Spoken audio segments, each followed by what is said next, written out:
میتونید زیرنویس انگلیسی این قسمت رو فعال کنید. اگه ترجمه میدید زیرنویس شما به صورت خودکار ترجمه بشه، میتونید اون رو هم روشن کنید. با درود فراوان خدمت دوستان عزیزم، آرمین هستم. امروز براتون سوپ عدس رو در نظر گرفتم که این سوپ منو یاد خیلی از خاطرات قشنگ زمستون و پاییز ایران میندازه که واقعا از زمان بچگی این سوپ خیلی دوست داشتم و مطمئنم شما هم همتون خوشتون میاد.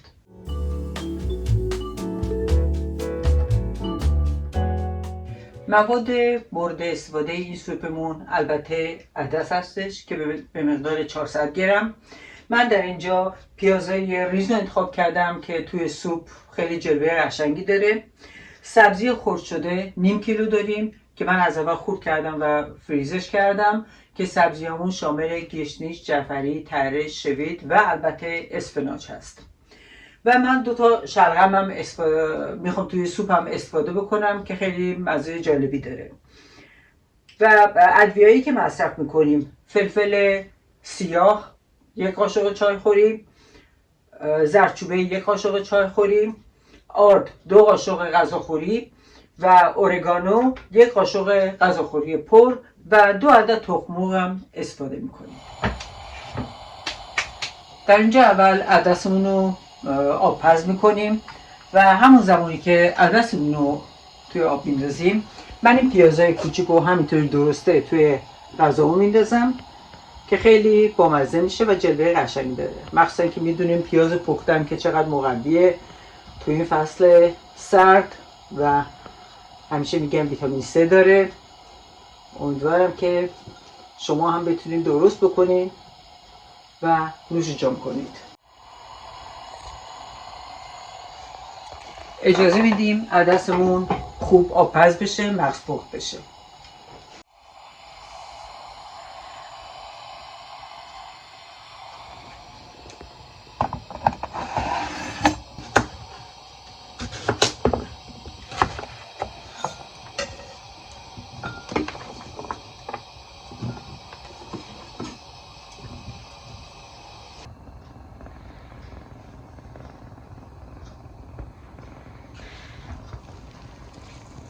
الان سری به عدسمون میزنیم ببینیم عدسمون پخته است.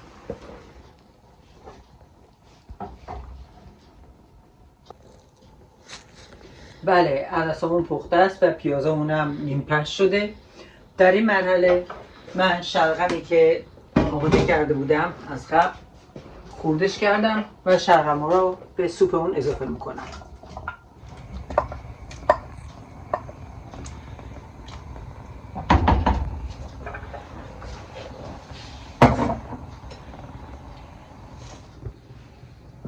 الان زمانشه که بتونیم سبزیجات خورد کردمون رو به سوپمون اضافه بکنیم.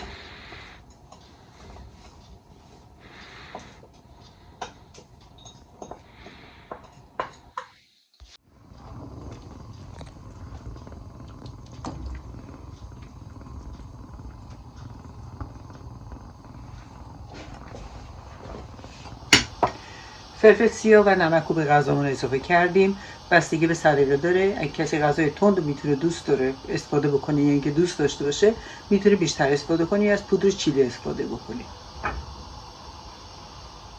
در اینجا در قابلمه رو میذاریم و اجازه بدیم شلغم کمی بپزه.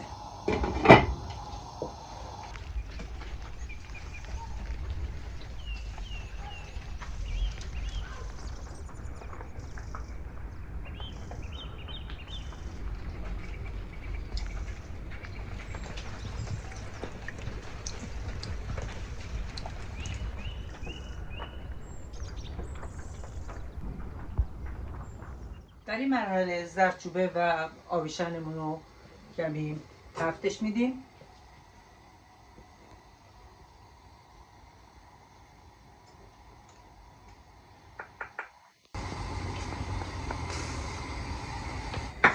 زردچوبمون رو ریختیم توی روغن، کمی تفتش میدیم.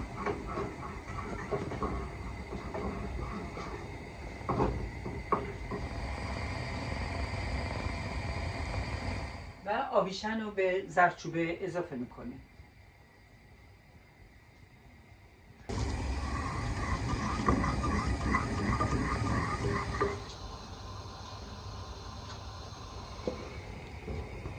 خب در اینجا زردچوبه و آویشنی که قشنگ تفت خوردن به غذامون اضافه میکنیم.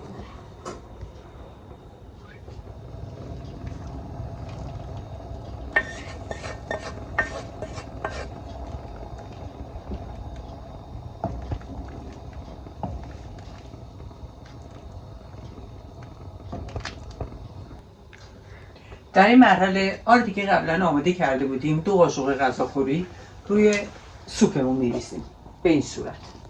خیلی راحت پخش میکنیم روی سوپ.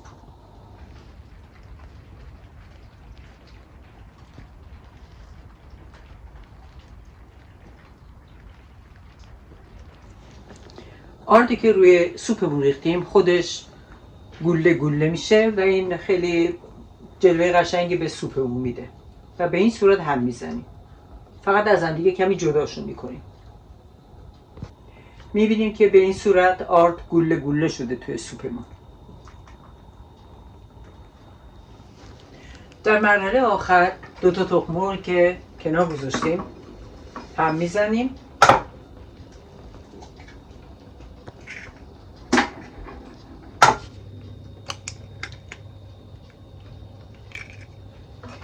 تخم مرغ رو که کاملا هم زدیم به سوپمون اضافه میکنیم و میبینیم که این غذا چقدر غذای مفید و مغذی میشه.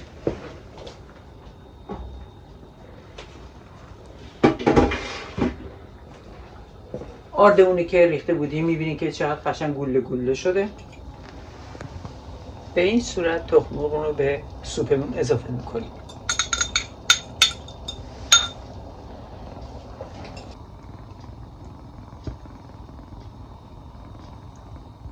دوستان عزیز، سوپمون کاملا آماده شده و با این هوای بارونی پاییزی واقعا میچسبه.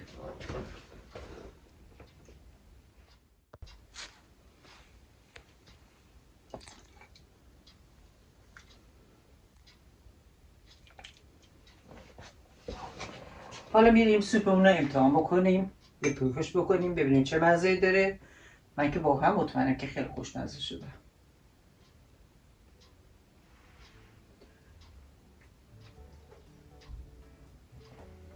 عالی شده، باور کنین عالی شده. امیدوارم شما درست بکنین، نوش جا بفرمایید و حتما به من خبر بدین که خوشتون اومده یا نه. تا برنامه آینده شما رو به خدا میسپارم. خیلی ممنون که همراهی کردین.